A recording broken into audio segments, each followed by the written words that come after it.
Yep. Inside, I want to kill myself. We are on an 0-7 run over the last 2 days. After tonight was just complete bullshit.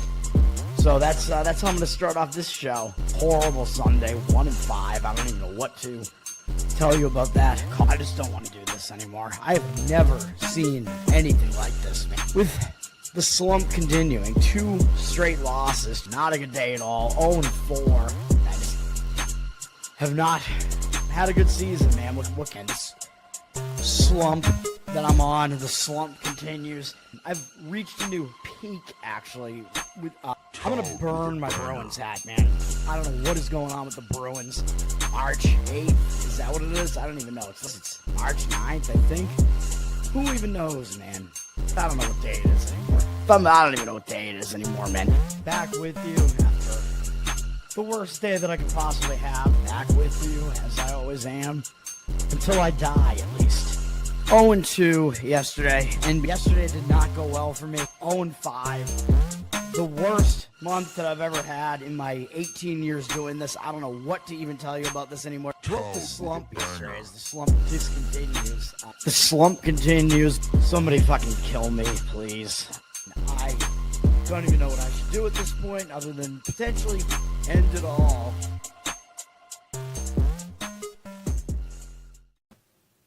What's up, everybody? It's Toad back with you with Toad Stool Sports. It is Saturday, January 10th. Thanks to everybody who hung out for the grueling edition of the college basketball show last night. I gave out 9 college basketball plays for today.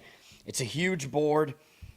I was not as selective as I thought I was going to be, but I don't know. We'll see how it works out.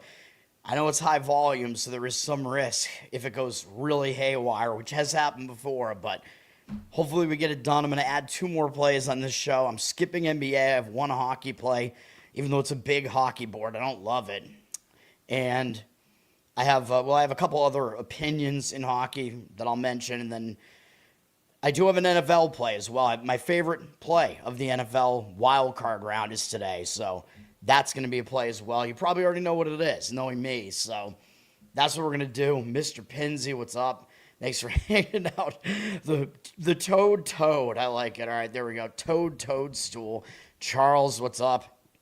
Thanks for hanging out.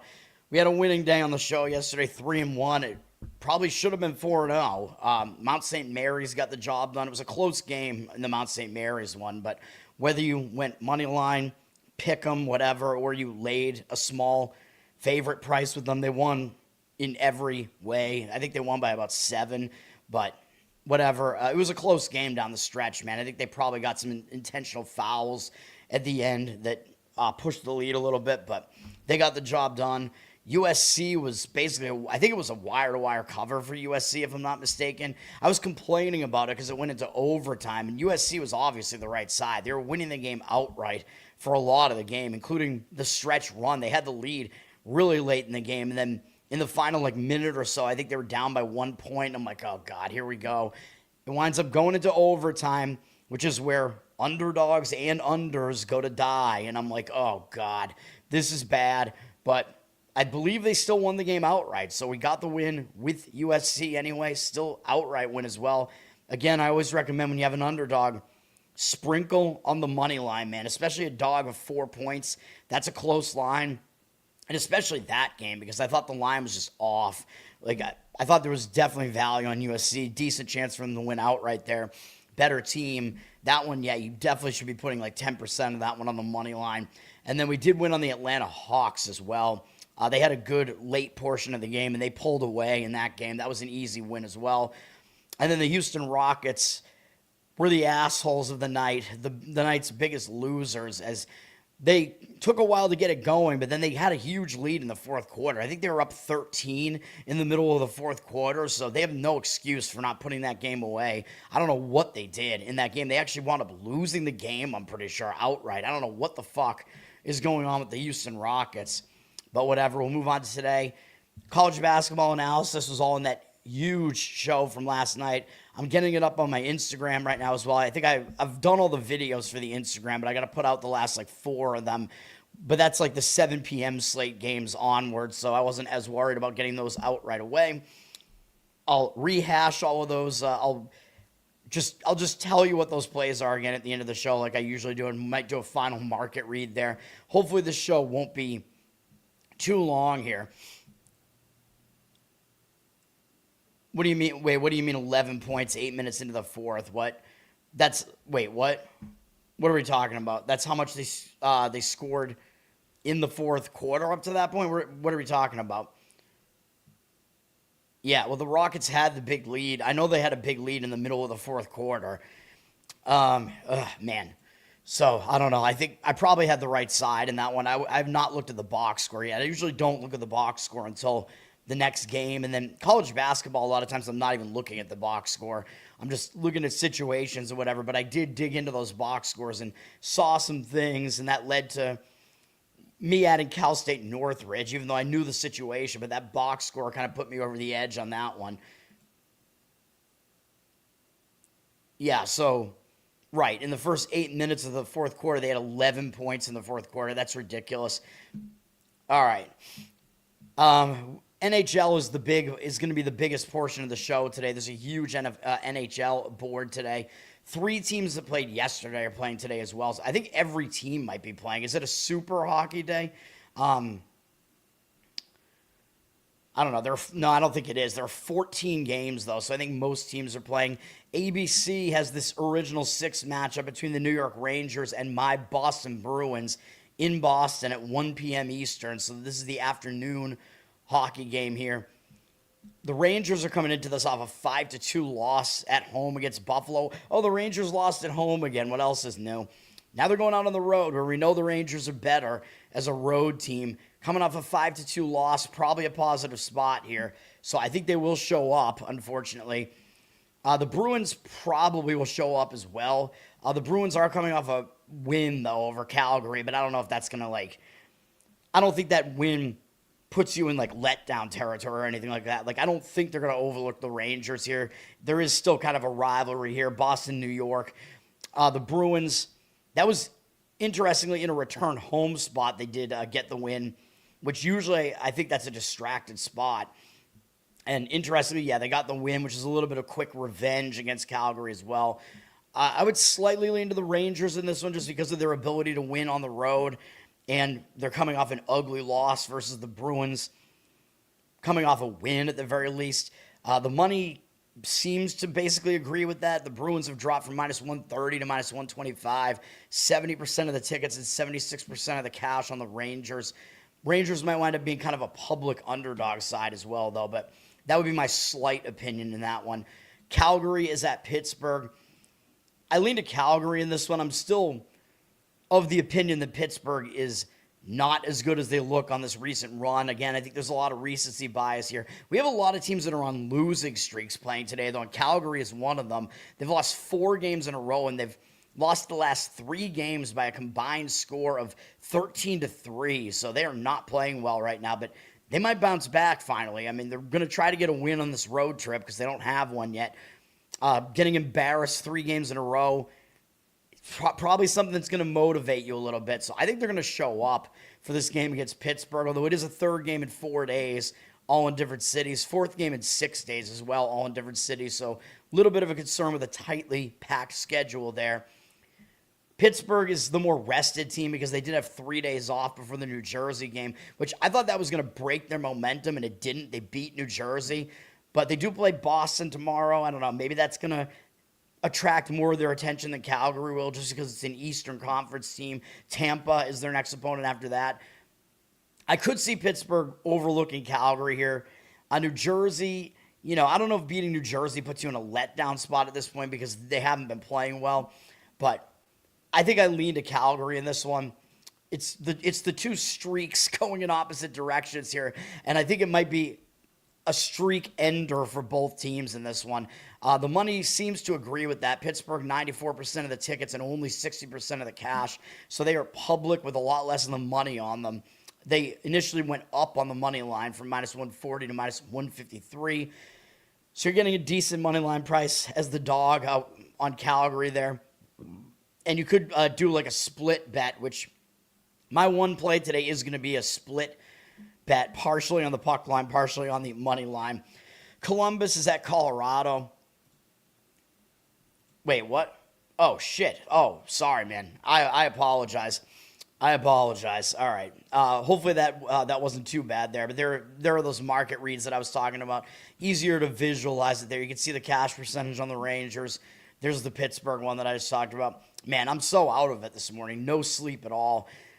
All right. Columbus is at Colorado here. Columbus is coming off a loss to Vegas. I mean, that's still a pretty big game. I don't know how close this game really was. So maybe something to look into. Yeah, I mean, they were down by 1 goal late in the game. So that was a close game for Columbus there. Now they're having to go to Colorado. Maybe not the easiest spot for them here. They have to play Utah tomorrow. But, I mean, this is a big game, obviously. So the question is, how tired is Columbus going to be after that game against Vegas? They have to go into elevation and play the best team in hockey. Colorado is coming off an 8-2 beatdown of Ottawa, though. So they're probably feeling pretty good after that. That did break a losing streak for them, so they might be back to their winning ways. But then again, I don't know. Do they really show up for a game against Columbus? I don't know. The money line has dropped a little bit on Colorado, down from minus 285 to minus 275. Yeah, I mean, they're a huge favorite. We don't really see any percentages yet that are really valuable for this one, so I don't have much of an opinion on this one, to be honest. I think the spot is actually a little bit better for Colorado, though. But if you like Colorado, I mean, how do you even want to play that game? Like, do you really want to lay like a puck line and demand that they win by multiple goals against an opponent that they still might not really show up against? I wouldn't want to do that. I mean, maybe Colorado over their team total might make sense. With Columbus being tired, that could affect their defense a little bit. The total is going up. It's almost at 7, the total in that game. So Colorado over a team total might actually make sense in that one. Although you're probably going to be asking them to score like 5 goals, probably close to in that game, which seems like a really huge ask. Dallas is also going to be a pretty big favorite here at San Jose, although they're not. I thought Dallas was going to be minus 200 in this game, but they're not. Dallas did just break a losing streak, so they had lost 6 games in a row, and they finally won at Washington. Washington's a pretty good team, though. So will that newfound momentum carry through into this game? I don't know, because Dallas is now going to the Pacific Coast. The good thing for them is that going from East Coast to West Coast here, they're not having to play a late night game here. This is still an afternoon game. All the games I've talked about are in the afternoon. They will have Ottinger back in net as well, because Smith played in the last game, assuming there's no injury or anything like that. I don't think so, because that was a back-to-back. So I think their better goalie will be back in net for Dallas. So some positives here for Dallas. They have broken their loss streak, but it is possible that beating Washington was a big deal, and they might overlook San Jose a little bit. Although Los Angeles, the Kings, their next opponent, maybe not really a look-ahead spot there, because the Kings just haven't been doing that well. San Jose, I mean, you know you're going to get an effort out of them, at least, because they're hosting Dallas. They are coming off an overtime win against Los Angeles.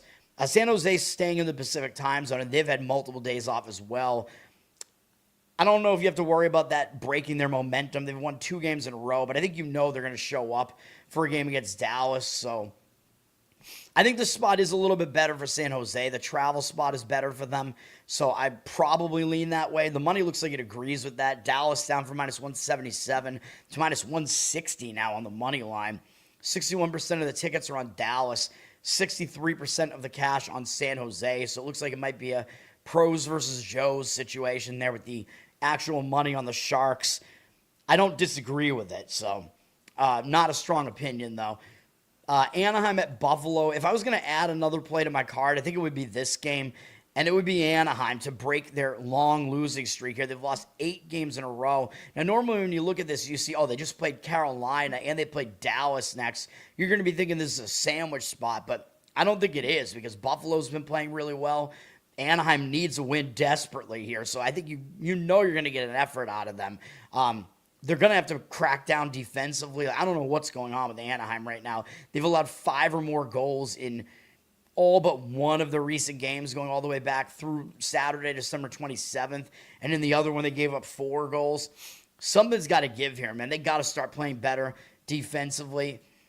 I think they're going to show up for the game. Buffalo, is coming off a win over the Rangers, which is a pretty solid win at the Rangers. I think Buffalo still might consider themselves to be like a little brother in the state of New York to the Rangers, even though the Rangers aren't exactly great right now. Buffalo got that win, and they have Florida next in 2 days, so that might be a look-ahead spot to the returning champs who are also in their conference. So I could see Buffalo overlooking this struggling Anaheim team here. Buffalo's hot, Anaheim is not, so it's one of those situations where you probably are getting some line value, fading the recency bias. Buffalo is up from minus 145 to minus 155 on the money line. They have 86% of the tickets on them, but the cash is on Anaheim. 69% of the money on Anaheim. I agree. If I was going to add another hockey play, it would probably be this one, Anaheim. Maybe a split bet on that one too, plus partially on the plus 1.5 puck line and partially on the money line. If you want to go straight up money line, you could do that as well, but I think Anaheim is the side to look at in that game. Next up is the actual game that I'm playing, which I think is a bigger sandwich spot. Because with the Buffalo one, I could still see maybe some arguments that beating the Rangers isn't that huge of a deal right now because the Rangers don't have a great record and they're not good at home. This game I like a little bit more, and it is the Vancouver Canucks, partially on the plus 1.5 puck line at minus 170 and partially plus 148 on the money line. If you want to just go all money line, that's fine as well. Put a little bit less money at risk, but this is how I calculated it with the run line calculator here from Johnny Ma, the baseball guy. I don't know who he is, but he must do baseball stuff. But you can use it for hockey as well to figure out how you want to split the bet up to make your own -1 or +1 puck line. It comes out to a minus 109 price on this, which is good. And that's also because if you have a bunch of books available to you, you can find the best number on each price, potentially at different books, right? So that's what I did here. It's going to be a split bet. So obviously if Vancouver loses by exactly 1, the bet will push. So it's a little bit more risk averse here. Hopefully we can get the scoop, though, and that they win. They're another team that's on a losing streak. Vancouver's lost 5 in a row. They just lost 5-1 at Detroit, man. I think they're going to bounce back from that. I mean, that's an ugly loss. No team wants to lose 5-1, man. They were pretty competitive in the games prior to that, so that game looks like a little bit more of an outlier to me there. I didn't really dive into the box score on that to see was this game really that lopsided. It kind of looks like it wasn't. I mean, the shot disparity was just Detroit +1. Vancouver was the way more physical team, and Vancouver had more face-offs won. So, and they gave up an empty net goal near the end when everything was just kind of out of reach. So, yeah, this game was closer than it looked on the scoreboard. So, I like that. Vancouver looked worse than they actually were in that game. We're fading Toronto here. And Toronto, they're playing a bit better recently, but I think this is a bad spot for them, man. They beat the returning champs, Florida, and they did not have a letdown after that. They went to Philadelphia, beat them in overtime, and that's another pretty big win because Philadelphia has been good, and Philly is in the Eastern Conference with them. Now they play this Western Conference team that's not playing well. I just think they might overlook Vancouver, man, and Toronto has to start a road trip on Monday and go to Colorado. So I think that is a bigger deal. So I think this is a sandwich spot. We're going to take Vancouver in the bounce back spot there. So I like both sides of that. I like how it sets up for both teams there. Vancouver is my only hockey play of the day as a split bet there. Tyson, what's up, man? Thanks for hanging out. The cult is back, baby. The cult members are back. All right, we have Detroit at Montreal. This is an interesting one. I mean, these are both original 6 teams as well. I don't know how big of a deal that is, but I feel like I always point that out. Detroit was on the winning end of that Vancouver game, but again, it was a little bit of a misleading result. They won 5-1.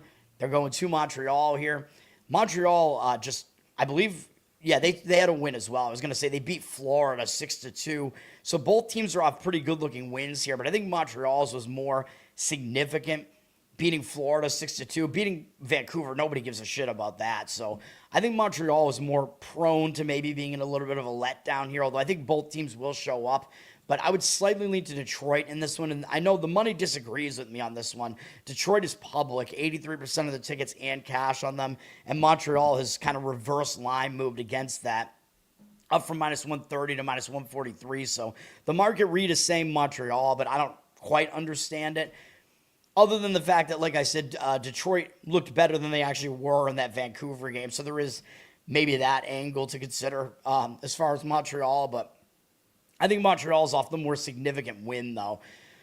Florida at Ottawa. Florida is coming off that loss to Montreal. They've lost 2 games in a row now by a combined 10-3 score. So that's not great for Florida. They're probably going to be looking to bounce back. Again, anytime a team loses by a large margin like that, I think you do want to look for that team to bounce back more than you want to look against them. Ottawa is returning from a road trip, although it was a short road trip, only Wednesday, Thursday. The back-to-back elevation games, Utah and Colorado, and Ottawa got absolutely destroyed in the second game of the back-to-back. I think they just had nothing left at that point, and Colorado beat them 8-2. That's embarrassing as well. So I think Ottawa should be in a bounce-back spot here. It's not one of those return home spots where I'm saying they're going to be distracted after a long time away from home. No, they're only away Wednesday, Thursday. I think they're going to show up for this game. It's against Florida, the returning champs, we know.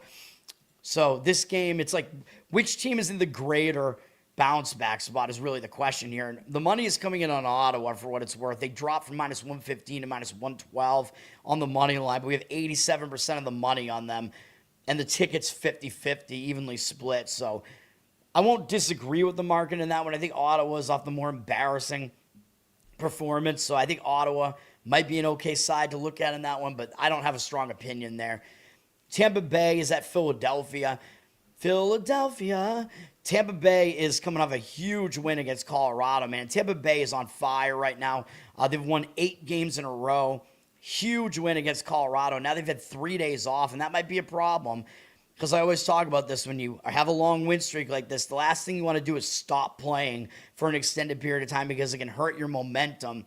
Now they are starting a road trip, and usually you're focused to start a road trip, and I don't really see them being unfocused against a Philly team that's playing pretty well, but that was a monumental win against Colorado, man, and that break could still disrupt Tampa's momentum here. Philadelphia's coming in off a loss at home to Toronto, which is a pretty ugly loss, and they're staying at home, so I like Philadelphia in this one. I think the game sets up better for the Flyers here. This one is one of the ones I like better as well, so obviously Vancouver is my favorite of the day. I think next I would do Anaheim, and then this one is up there as well, I would say. I like Philadelphia here.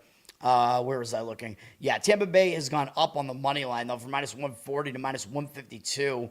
50% of tickets, 52% of the cash on them. I don't really know how to read that market right now. It looks like some initial money on Tampa Bay, but again, I would fade that. Maybe even take a split bet approach on Philadelphia, partially on the puck line, partially on the money line, or just go money line on it. But yes, I like Philadelphia in that one. Stacks, what's up, man? Thanks for hanging out. All right. Seattle is at Carolina. Carolina is going to be a huge favorite here, yeah. We have a few really big money line favorites today. 3 of them -200 or greater. This is obviously one of them. Seattle made a nice run, and then they lost to Minnesota in their last game. Tough game, losing to Minnesota in overtime, man. And it broke a 4-game win streak for Seattle, which I think was a little bit misleading. I don't think Seattle is this good at all. And the odds makers are telling you they're not. So now that their winning momentum is over, they had a tough game. I know this is the start of a road trip, and I know it's against Carolina. So starting a road trip usually are focused. You should be focused for a game against Carolina, but I just don't really love how this sets up for Seattle otherwise, with their win streak being snapped and coming off another big game. Carolina's just staying at home. I think the spot sets up better for Carolina here. Easy win over Anaheim in their last game. They didn't suffer the letdown off of the win over Dallas. I guess you could maybe make the argument to look ahead to Detroit because Detroit's been playing well. Maybe Carolina just won't have a full effort because they don't care about Seattle. That's like the one thing that I could see maybe helping Seattle in this one. The market read is saying Seattle, though. Carolina's a -270 favorite. 92% of the tickets on them, and only 87% of the cash. So the market read is saying Seattle. And I guess if you do want to do that, it would be a puck line approach there for sure. But I still don't really want to do it. I think Carolina should win the game, and I kind of slightly lean towards Carolina in whatever capacity. But that's definitely not a game I want to get involved in. We have Chicago at Nashville. Chicago, let me see. Chicago played yesterday against Washington, and that snapped a win streak for them. They lost 5-1. It's an ugly loss, though. And now they're going to Nashville on the back-to-back, third game in 4 days.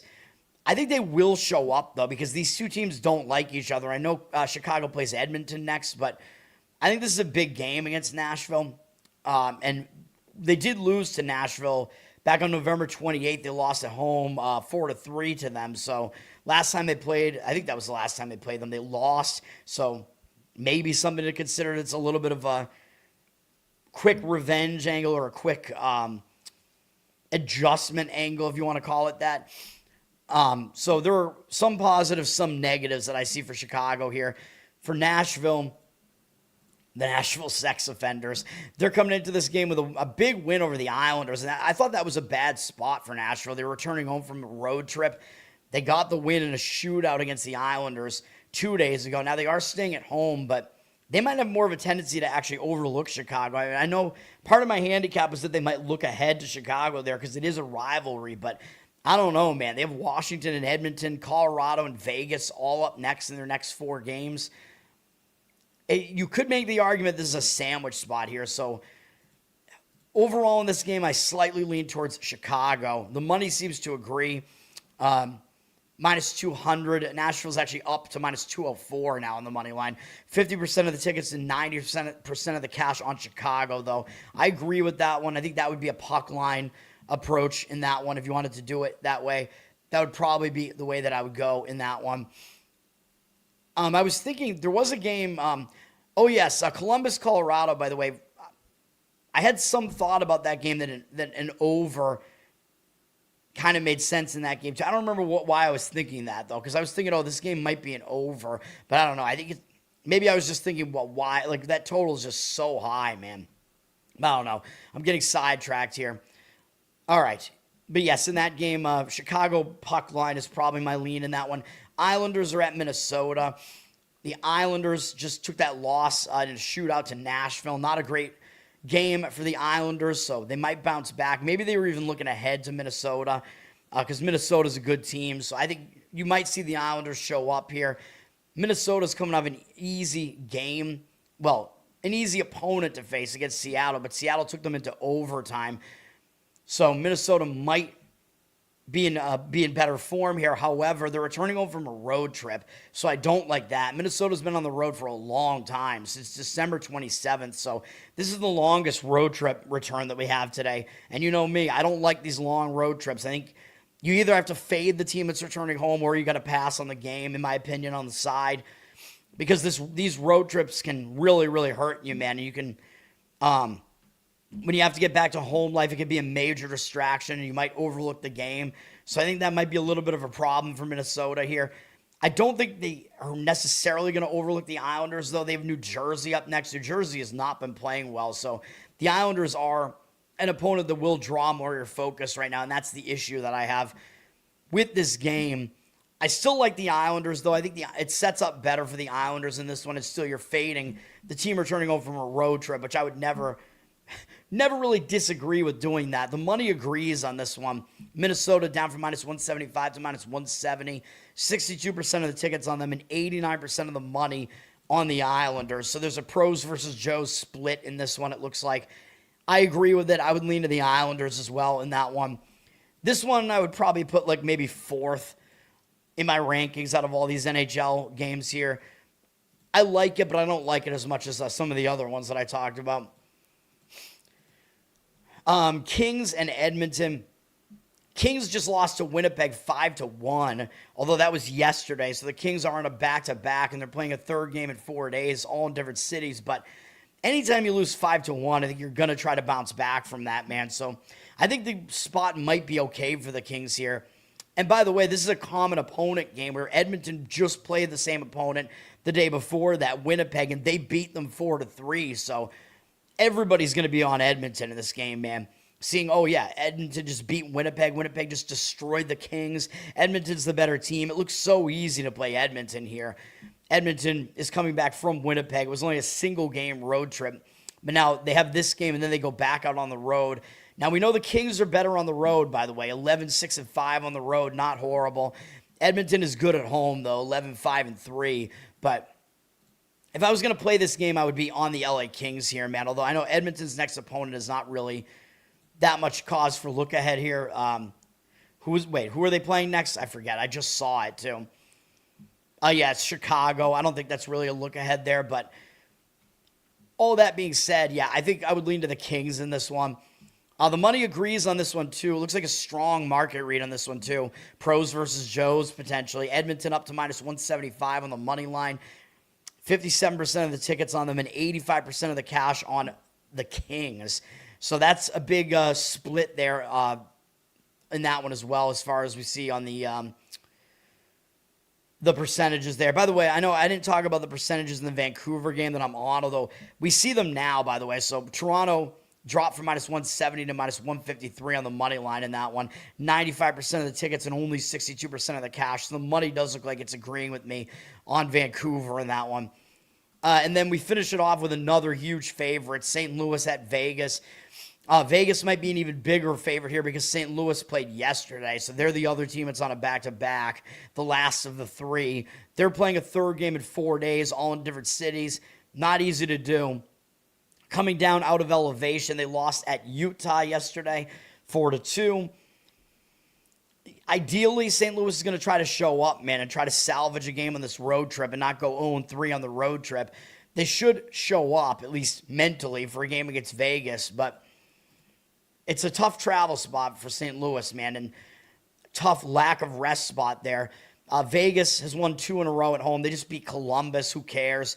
They got momentum just sitting at home. They do have to go on the road to face San Jose next tomorrow, although I'm not really sure that's that much of a look ahead. And Vegas did just lose on January 2nd at St. Louis, so Vegas might actually show up for this game to try to get back at St. Louis, and they might have the adjustments made after that loss at St. Louis. So I think in this game, it's either Vegas or pass.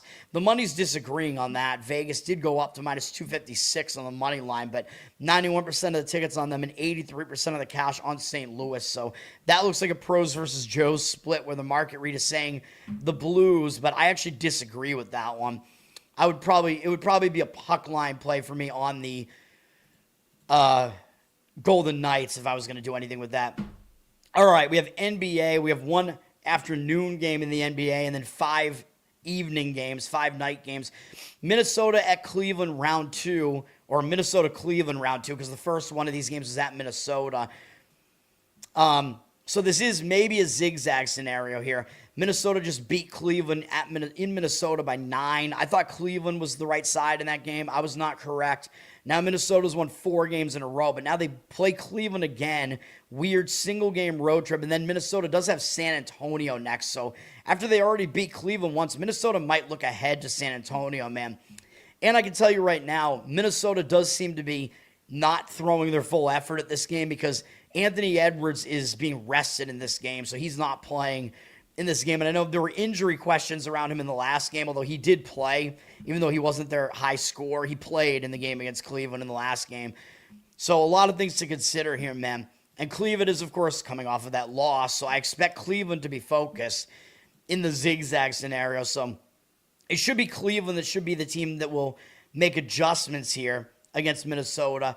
But the problem is because Anthony Edwards is now not playing, the line has moved up on Cleveland. Because you remember Minnesota was about a 2-point favorite in the home game, which would basically indicate that the Cavs should probably be about a 2-point favorite here, I would say, something along those lines, I think. But they're up from 3.5 to 5 here. So I just don't really think there's much line value on the Cavs, man, even though I think the Cavs probably will win the game. I think they will make the adjustments to get the win here. But the T-Wolves, there is a chance they play a little bit harder because they know Edwards isn't playing.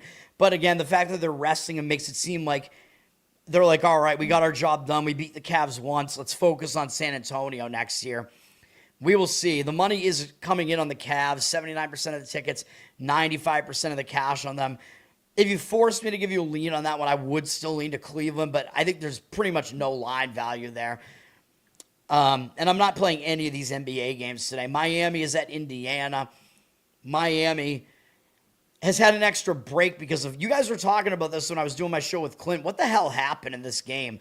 Miami at Chicago. They couldn't play because the ice hockey rink like leaked onto the court. Like, what the hell happened in that game? I have no idea, but it's been postponed. So now Miami has to play that extra game against Chicago sometime in the future. So Miami now hasn't played since Tuesday, and that was a horrendous loss to Minnesota. I think we lost on that game on the show, actually, if I remember correctly. I don't know what that was. Horrible game from Miami.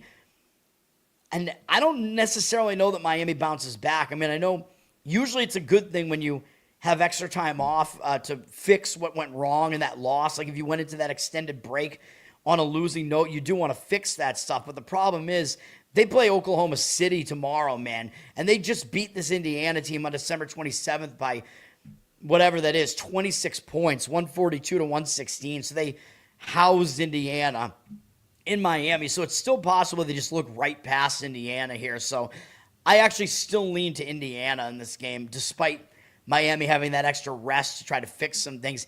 Indiana should show up, and they did just get a win at Charlotte, which broke a long losing streak, man. So I think that's good. Indiana hadn't won a game since December 8th. They hadn't won for literally a month. And I think when that happens, you finally get a win. I think it's like you get some relief. The monkey's off your back. You can play looser. I think they will show up, even though they do play Boston next. But I don't think they're going to overlook that Miami team that just blew them out last time they played them. Miami's not a bad team. So I would take the points of the Pacers in this one if I was going to play it. The Heat are an 8-point favorite, 67% of the tickets on them, 51% of the cash on the Pacers, though. So it does look like kind of a pros versus Joes market read in that one as well, indicating on the Indiana side. So I agree with that. The Clippers are at Detroit. The Clippers did get a win at Brooklyn, even though I thought that was kind of a weird spot where the Clippers had just played the Knicks, and they had Detroit, and that was yesterday that they beat Brooklyn. So they're on a back-to-back. Third game in 4 days, not necessarily really in different cities, but at least in different arenas, because the first two games were both in New York City. Clippers should show up for a game against Detroit, but the Clippers did just kind of embarrass Detroit in L.A. back on December 27th, beating them 112 to 99. That coupled with the fact that it is still a back-to-back for them, I don't know, man. I think maybe Detroit might be the side to look at here. Detroit did just beat Chicago, but Chicago just hasn't been playing well, man. And now, yeah, Detroit's sticking around at home. I mean, I don't know if that extra rest is going to hurt their momentum a little bit. They won 3 games in a row. I think because they had such a bad game at the Clippers last time they played them, I think Detroit might show up in this one. And Detroit is really good at home. 14-3 at home. Clippers have been atrocious on the road, 5-14. So I think I do lean to Detroit in this one slightly, but the money is completely disagreeing with it. Pistons dropped from 6.5 to 5.5 here. 56% of the tickets on them, 93% of the cash on the Clippers. So the money's coming in on the Clippers. It's a really strong market read on the Clippers, and it's not something I don't really want to fade a market read that's that strong, but I do kind of disagree with it. San Antonio is at my Boston Celtics. This is a big game, and unfortunately, the odds makers are telling you the Spurs are quite a good team because the odds makers like the Celtics. They basically think the Celtics are one of the top teams in the East, but the West is just so much better, man. They got the Spurs not only as the better team, but as the favorite here in Boston. But the Spurs are traveling across country, and the Spurs did just beat the Lakers, which is a very satisfying win for the Spurs, man. Anytime you beat the Lakers, a big game in the Western Conference like that, they beat them by 16. The game was closer earlier in the game. That is a huge win, and now they're traveling. Now, I don't think they're going to overlook the Celtics, but they do have travel and could be in a bit of a letdown spot. I think the spot might set up slightly better for the Celtics here, except the fact that the Celtics played yesterday, although they're staying at home, so the travel spot is better. But the Celtics played yesterday, and of course, San Antonio has not played since Wednesday, while the Celtics did have to play that game in between the two. But the Celtics had a nice bounce-back win against Toronto. They're not going to overlook the Spurs. It's just how unrested are the Celtics going to be, although seeing that Pritchard was their primary scorer in the last game might indicate that maybe the Celtics did actually not play their starters for their full workloads here. Like, let me see. No, they basically did. Brown played 37 minutes. White played 38. So, yeah, I'm wrong about that. So, the Celtics did play their main guys for the majority of the game, so they did not rest them there. So, the back-to-back might hurt them a little bit. Celtics have a decent amount of depth, though, so I don't know. We'll see. But I know that the money's coming in on San Antonio in this one. 70% of the cash on the Spurs, 59% of the tickets on the Celtics. Celtics being public looks weird to me because the Spurs do have the better record. So at the pick-the-winner price, I would expect the public to actually lean with the Spurs, but it looks like they're kind of not. So the market read is leaning towards the Spurs as a 1-point favorite here. I don't have much of a reason to disagree with it, really, though. So, unfortunately, I probably have to go with the market in that one because I just don't have a strong opinion on it. And the Celtics are still on the back-to-back. Dallas is at Chicago. Of course, Chicago is going to have extra rest because of that postponed game. Dallas is coming off that loss at Utah. Not a good game for Dallas. We lost on that one. Dallas never really in position to cover in that one, unfortunately. Now Dallas is coming out of that game, going to Chicago. I don't know how Dallas is going to respond, man. I mean, they should bounce back from that ugly game against Utah. They're probably going to try to go 2-1 on the road trip and not lose the road trip. So I guess that might have them focused, the fact that they're 1-1 on the 3-game road trip right now. Chicago, though, I think that extra rest might help them because they went into that postponed game on a 3-game losing streak. So that might help them kind of break that losing momentum, so they might show up for this game against Dallas, although they do go out and play Houston on the road next. But to me, I think the spot does look a little bit better for Chicago here. I don't even know. What does the market read look like here? It's slightly agreeing with the Bulls, but the Bulls, there's a lot of stuff going on in this game, and the Bulls have dropped from 5 to 2.5 here. 83% of tickets, 84% of the cash on the Bulls. So they're public. Looks like maybe more of the money on them, but I can't figure out why the line dropped unless the Bulls maybe thought that Giddey was coming back or something like that, but he is not. The Bulls might have some additional injuries here, but the big injury in this game is actually on the Mavericks side. Of course, it's Anthony Davis. He got hurt in the last game. He has a torn ligament in his hand or something, so he's going to be out for I don't know how long. So it is actually an injured player spot for Dallas here. So that actually, for me, might actually tilt the scales towards Dallas here, even though otherwise I might lean to the Bulls. But I think the fact that it's an injured player spot for the Mavs and they know they have to play hard now without AD, that first game, again, when you lose a guy, I mean, the Mavs are used to playing without him because he's missed plenty of time with them. And now that he's been in the lineup for a while, it's the injured player theory. Again, that first game without him, the Mavs might actually show up and play well. So I actually probably go all the way around there. And I actually probably do lean to Dallas just because of that. But I don't like the game. And I don't like the last game either, Charlotte at Utah. Let's see. Charlotte is coming off a loss, as I said, at home to Indiana. That's not a good loss. So going out on the road, probably a positive, although it's a third game in 4 days, actually a fourth game in 5 days, and a sixth game in 9 days, which is not great for them, and a lot of them in different cities. So Charlotte doesn't have a whole lot of rest here, but after a bad home loss, it might be good to just leave, go out on the road, focus on basketball. So I don't see it as really a negative spot for Charlotte here. Utah did just beat Dallas at home as an underdog, so I think the spot might actually be worse for Utah because they did not suffer the hangover after that huge OT game against Oklahoma City where they took them to overtime and lost. That was why we faded Utah in the next game. In a back-to-back, Utah still somehow got that win against Dallas. Now they're on a third game in 4 days. They do have Cleveland next, so it could be a little bit, maybe even a sandwich here for Utah. So I think I would lean to Charlotte generally here. However, Charlotte has gone from a pick'em to a 5-point favorite now. So why is that the case? Why did they move up that much? If it was a pick'em, yeah, the Hornets I think would be the right side to look at. 63% of tickets, 66% of the cash on the Jazz. Maybe some money coming into the Jazz thinking this line is overreacted a little bit. The reason for the line move is that Markkanen, who is basically the best player on the Jazz, he's not playing. They're giving him a rest day here. So it seems like the Jazz, again, because it's not an injury, because it is rest, I could see it going both ways, right? Like the team knows their best player is out. So for that reason, they might actually show up and play hard. But then the problem with it is because it's a scheduled rest game for them, that kind of indicates to the players, hey, we're not going to pay that much attention to this game. So that might be a problem for them. I think Charlotte probably does win the game, but I don't really want to lay the 5 with them. Utah does also have some other injury issues. Ace Bailey's going to be out. He's been a decent role player for them, and we don't know if Nurkic is going to be in there. They're going to kind of need him to be there in the middle there, man. As a big man there, he's a game-time decision. So, yeah, I don't like this NBA board at all, obviously. So we are staying away. And then, of course, we have... playoffs? Don't talk about it. Playoffs? You kidding me? Playoffs? I just hope we can win a game. Another game. We have the NFL playoffs beginning with 2 games today, of course, starting at 4:30 p.m. Eastern. Both games are NFC today. The first game is the Rams at the Panthers, and needless to say, this is not the game that I have a play on.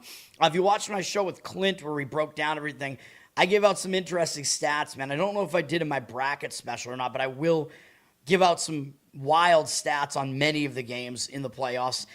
The Rams are a 10.5-point favorite here, but it looks like the money is actually coming in on them. It's 10 or 10.5. Of course, if you do like the Rams, and I actually do, in this game, you want to try to find the 10 rather than the 10.5 here. 71% of the tickets, 76% of the cash on the Rams here. Now, there are some issues with laying the price with the Rams, one being that the total's not really that high at 45.5. But the Panthers are really just not that good on either side of the ball, man. So I could see it being a scenario where the game isn't particularly high scoring, but the Rams still win by double digits. The money is slightly coming in on the over for what it's worth. 75% of tickets, 78% of the cash on the over. But the total did drop from 46.5 to 45.5.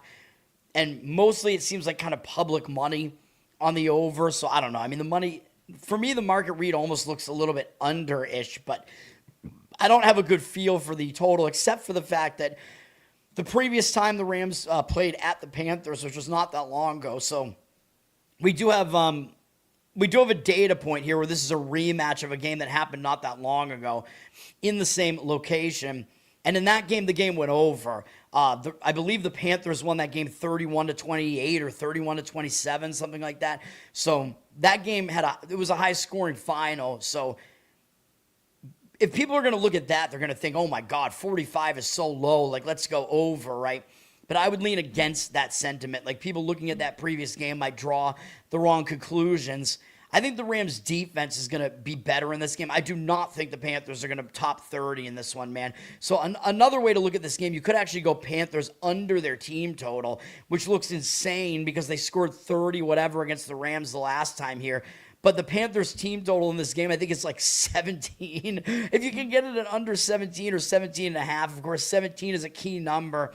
I could see the Panthers getting shut down offensively in this game, and they're just not good, really, on either side of the ball. Now, I think the Rams will make the adjustments, by the way, to that game that they lost at Carolina. Yeah, it was a 31-28 final. But if you look at what happened in this game, it was pretty misleading, man. The Rams were actually the better team in this game, and they had a horrible turnover deficit in the game, and they still almost won the game. The Rams were -3 in turnovers, and they still only lost by 3. The Rams had more yardage, only by 21, but the Rams did have more total yards. They had 5 more first downs, and Carolina did win the time of possession battle, though, by a pretty significant amount, by over 10 minutes, but still, the Rams were somewhat still the better team in the game, so it was still a bit of a misleading result. The turnovers really hurt the Rams. I think there was a defensive touchdown, if I'm not mistaken, in the game for Carolina. Yeah, they had a pick 6 here that really kind of changed the momentum of the game. It put, like, LA was driving, and it put Carolina up 7 instead of the Rams potentially scoring to take the lead, so that really threw the game off. So it was a bit of a misleading result. I think the Rams are definitely going to show up focused. I mean, obviously, both teams will show up focused, but I think the Rams are going to be the team that has the bigger adjustments to make here. So it's kind of a zigzag spot because that last result was such an outlier. So I would actually lay the points with the Rams if I was going to play it, but there are some concerns here. First of all, this is the largest road favorite in NFL playoff history. So I don't know if that's necessarily something I want to buck, but you could make the argument that, well, the line is that way for a reason, because this is like a historical mismatch. You could make that argument that that's the reason why the line is like this. But home underdogs usually do pretty well in the playoffs, so I don't really want to fade a home dog of this magnitude.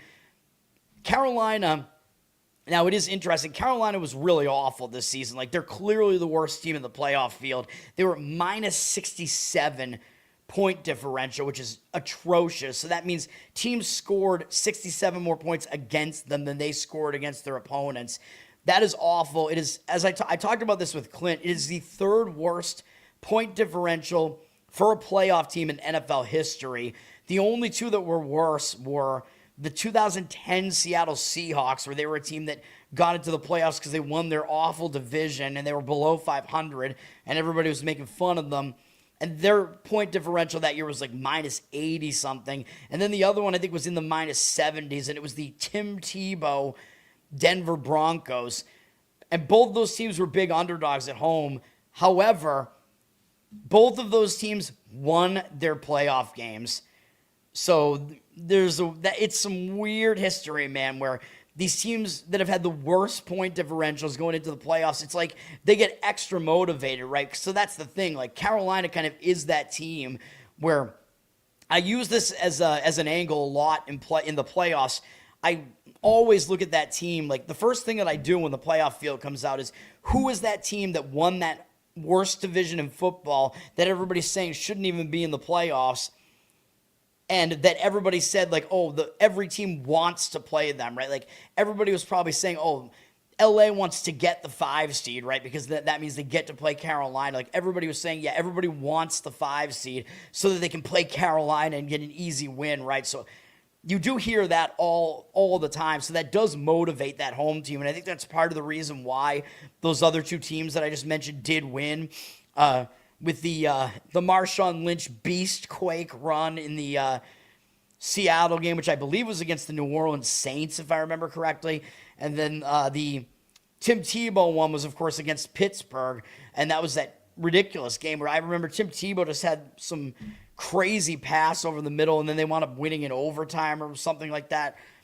I don't remember if that was the Tim Tebow 3-16 game, too, or not. That would be crazy if all of that coincided. But yes, there are reasons why Carolina might be playing with a chip on their shoulder. So that is my concern, because I see angles for both sides here, man. So I don't want to play the game.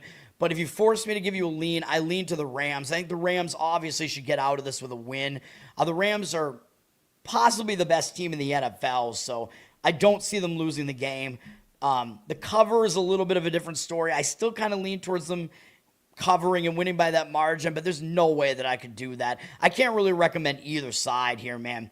I think actually playing like the under in the game, or well, actually not really the under, but playing the Carolina team total under, I think might actually even be the preferred way to play this game. So those are my thoughts on that game. Yes, playoffs. All right. And then the next game is, of course, the game that I actually do have a play on, and we are fading a home favorite in this one, but it's not really, or excuse me, we're fading a home underdog, in this game, which, again, you usually don't want to fade home dogs in the playoffs as a general rule, but of course, in this case, it's basically a pick-the-winner price, so it's not like you're really fading a big home dog or anything like that. You know what we're doing.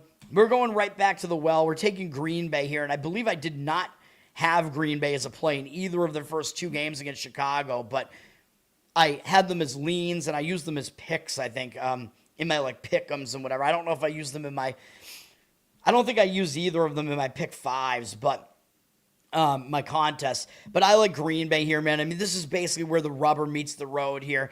The Bears, you know how I've been talking about they're a fraud. I've been talking about that all season, and now here's where it comes down to it, man, where you have the better, more experienced team with the better defense in the Packers going up against this fraudulent Bears team who might be out of their element here because they haven't played in a situation like this for a while. I think most things for me line up on the Packers here, man. The Bears are also a public home underdog here, and you know I warn you about public dogs, about public sides in general, but a public home underdog is rare, dude, because that means you're getting the better team and fading the public by playing the better team, and in this case, it's just a pick-the-winner price, so That looks really great to me for the market read. This is the night game, by the way, and it's actually on Amazon Prime. 65% of the tickets, 60% of the cash on the Bears. The public, they just like the Bears, man. The Bears have been playing better football down the stretch, or well, it looks like they have because they've won more games down the stretch. But the Bears don't have a good defense, man. As I keep pointing out, the defense gives up points. The defense gives up long drives. That defense isn't great. They're in like the bottom 7 or so in the NFL. The offense is pretty mediocre. And even though, yes, I think the Bears probably do have the slightly better offense here, I think it's only a slight offensive advantage for the Bears, and I think there's a huge defensive advantage for the Packers. Or I think the Packers are a top 10 defense, even without Micah Parsons here. That's another thing everybody's talking about. Micah Parsons, this, whatever. He's gone. Green Bay has been way worse without him. Yeah, but that's kind of the narrative here, is that look how bad Green Bay is coming into the playoffs here. Yeah, but look at these games here, man. They lost at Denver, which is a tough place to play. And you remember Green Bay was winning that game. They were winning the game, I think, 24-13 or something like that. And then I think there was a turnover that happened, and then it completely swung the game in the other direction. So Green Bay definitely could have and maybe should have won that game. Then they had the infamous game at Chicago where I keep talking about this. Green Bay lost Jordan Love, and I'm pretty sure they lost Malik Willis in the game as well. So they were down to a third-string quarterback in the game. Green Bay was still winning the game 16-6 with a couple of minutes left in the game, and Chicago had to score, recover an onside kick, score again. Green Bay had to stall out on offense because they had, of course, Jordan Love was out of the game, etc. Then Green Bay was driving in overtime in Chicago territory. After all that, after Chicago had basically fluked their way to a tie by recovering an onside kick, Green Bay was in Chicago territory about to take the lead to begin overtime, and they fumbled the ball over with a combination of a backup center and a backup QB. Like, Green Bay absolutely had that game in hand, man. Green Bay was the better team in the game. They were the favorite in the game. The game was pretty much over. Green Bay's defense totally stifled Chicago in that game. And Green Bay did beat Chicago at home as well, though I know the Bears were driving to try to tie the game late in the game. They threw an interception in the end zone right at the end of the game, whatever. But Green Bay was a 6.5-point favorite in that game. They were only about I think they were about a 1-point favorite in the game against Chicago, so they're pretty much the same line here. So the line is basically what it was in the other game at Chicago. But I told you at the time when that game happened, I thought the line was short. I think Green Bay should actually realistically be a favorite by about a field goal in this game. That's what the power ratings say. But back to what I'm talking about here. Green Bay could have won the game at Denver. They should have won the game at Chicago, but they lost their quarterbacks, whatever. So you can explain those losses. Then, of course, the next game we had Baltimore in the game because Baltimore absolutely needed the game to stay alive in the playoff hunt. And that was, of course, Green Bay with a backup quarterback, Malik Willis, so that was technically the injured player theory spot, but it was also the injured player theory spot for Baltimore in the game with Tyler Huntley coming in there. And I think he did a better job than Lamar Jackson did down the stretch. So that evened out. And yeah, Green Bay was just caught in a bad position, man, because they had a backup QB going, and then he went out of the game too, so they had to use Clayton Tune again. And then why would anybody care that Green Bay lost their last game at Minnesota? Green Bay rested everybody in the game against Minnesota. So people were like, oh, Green Bay lost 4 games in a row. Well, I just told you they probably should have won the first 2 of them. They lost 2 quarterbacks, and then I explained why they lost the last 2. One of them was without their quarterback, and then the other one was a game where they rested everybody. So how much weight are you supposed to put into those losses? I just explained why you shouldn't put that much weight into them. So I like all this for Green Bay, man. The one concern that I see with Green Bay here is that Jordan Love hasn't played for a while. He hasn't played since that Chicago game. So he hasn't played since December 20th. So that is a little bit of a concern that Love might come into this game rusty. So you might worry that maybe Chicago will look like good like early on in the game, but that's why we're going to go full game here as well, because I think once Jordan Love gets back out there and he's playing, I think it's going to be better for him once he gets going. He'll be back into the swing of things, man. Like, it might take like a quarter, but I expect Green Bay to overcome that and win the game when it all comes down to it. I believe it is going to be a cold game. It's going to be at night. It is, I think, potentially going to be snow. 35 degrees, though, so it's not actually freezing, but it looks like it might be snowing, but the snow might not stick when it's 35. Of course, it's Green Bay and Chicago. Both teams are kind of used to it, but Jordan Love has got to be the quarterback who's more used to it, right? Because Caleb Williams hasn't played in a playoff game, man, and he's Mr. USC. So how experienced is he in playing in cold weather conditions like this? He's not that experienced with it, man. Jordan Love is the more experienced quarterback with both playing in elements like this and in playing in the playoffs, and that's a huge deal. So this is one of the games where you have and I should have mentioned this in the other game too, because it applies to both games. When you have a quarterback who's playing in his first playoff game, which is the case with both Bryce Young today and Caleb Williams, and they're playing up against an experienced quarterback who's played in the playoffs before. And I don't know if this becomes more extreme if the quarterback has multiple playoff starts, because obviously that is the case with both Stafford and Love. They've made multiple playoff starts in their careers. Stafford obviously has a Super Bowl win, and so does McVay, of course, for LA there. But with either case, there is like these first, I think just generally quarterbacks in their first playoff game, they don't do well. They're like 20-40 straight up or something like that in the last 60 games. And I think it gets a little bit worse again when it's against the spread. Although, of course, Chicago's a slight underdog here. But I think against the spread, it's like, I don't know, like they're only like 35%, I think, against the spread. But it's also worse when it's a first-time QB against, I think, a quarterback that's had multiple playoff games. I think the experienced quarterback in those cases have won like 14 out of the last 15 games or something like that. So experience does definitely matter in the playoffs, man. And this is, I think, the most lopsided. Well, I don't know if it's the most lopsided of the experience battles because, of course, Stafford has a shit ton. So this one is probably more lopsided, really. But this one, because the weather might be in effect as well, and I think Chicago might, Williams might be adversely affected by the weather in this one. I think that might add to that problem. Whereas, by the way, the Carolina game, I don't think is going to be much of a weather concern here. It's going to be 72 degrees. Although it looks like there might be lightning during the game. There might be a little bit of rain.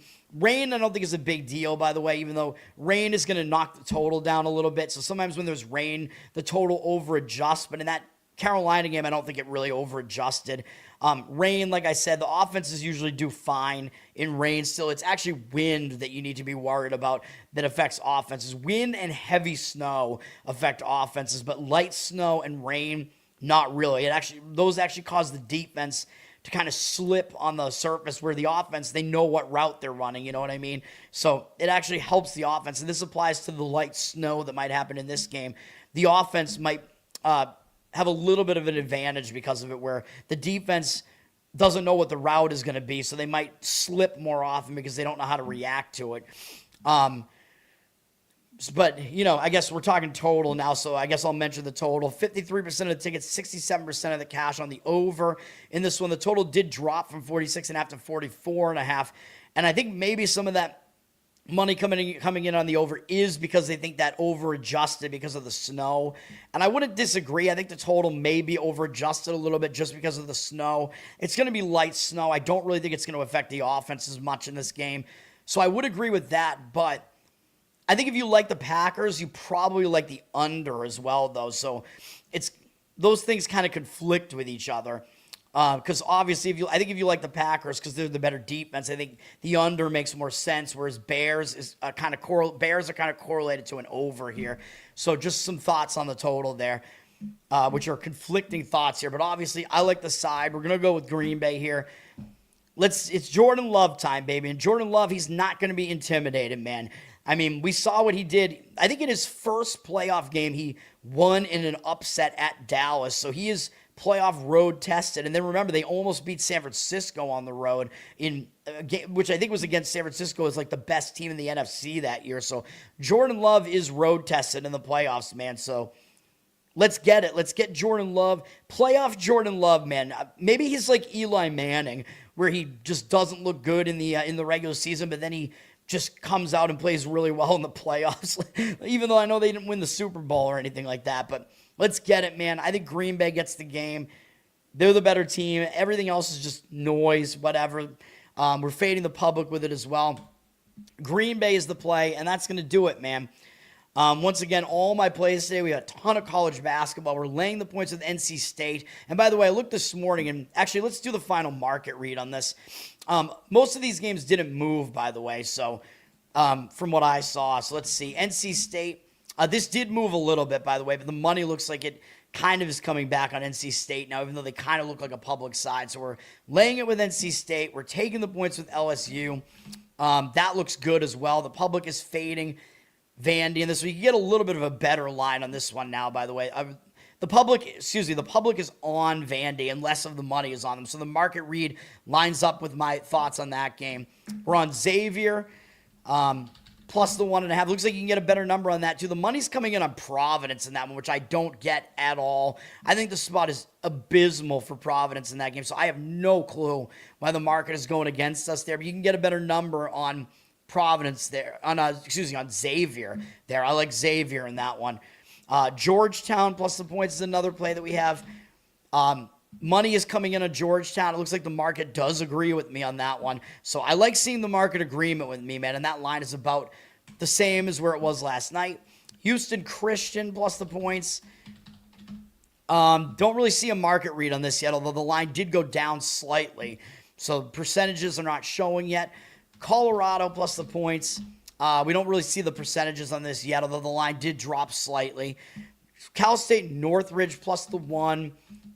Some of these late games might not really have the market fully fleshed out here. Actually, Fullerton is up to almost a 3-point favorite now, so you can get a better number on Northridge now. So I might track it at that, man, because a lot of times, the way that I play it, because you're fading the public, you might want to wait. But the thing is, like, some of these smaller games, you don't necessarily want to wait because the professional money comes in and hammers it. And then it's tough to gauge which way the line is going to go. Like, the professional money that comes in might disagree with me. The professional money might come in and actually be a setup going, against where my play is. So it's very hard to predict where some of these lines are going to go, even though I know that's part of the job, but I'm not that good at it. San Jose State is absolutely getting the money in this one against Grand Canyon. You can get a better number on that too.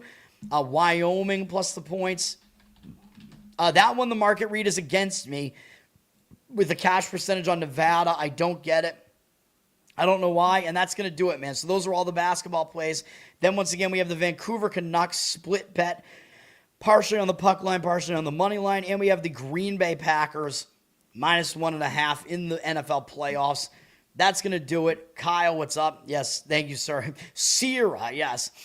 Thank you, guys. I appreciate it. Thanks for hanging out. I'm going to update some of these numbers here because you can get the better numbers now, so maybe we'll track them that way, because those overnight shows, it kind of just makes sense to not lock the bets in yet overnight, I would say.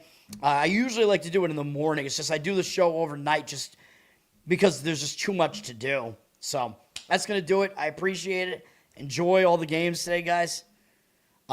Indiana looked really good last night, but maybe too good. So we'll talk about that on Monday when the championship game comes up. So, yep, I know. I already posted the first 5 of them. I have the next 4 ready to go, and then I only have to record. They're short today, though. I only have to record the 2 that I gave out here, the NHL and the NFL ones I haven't recorded yet. That's going to do it.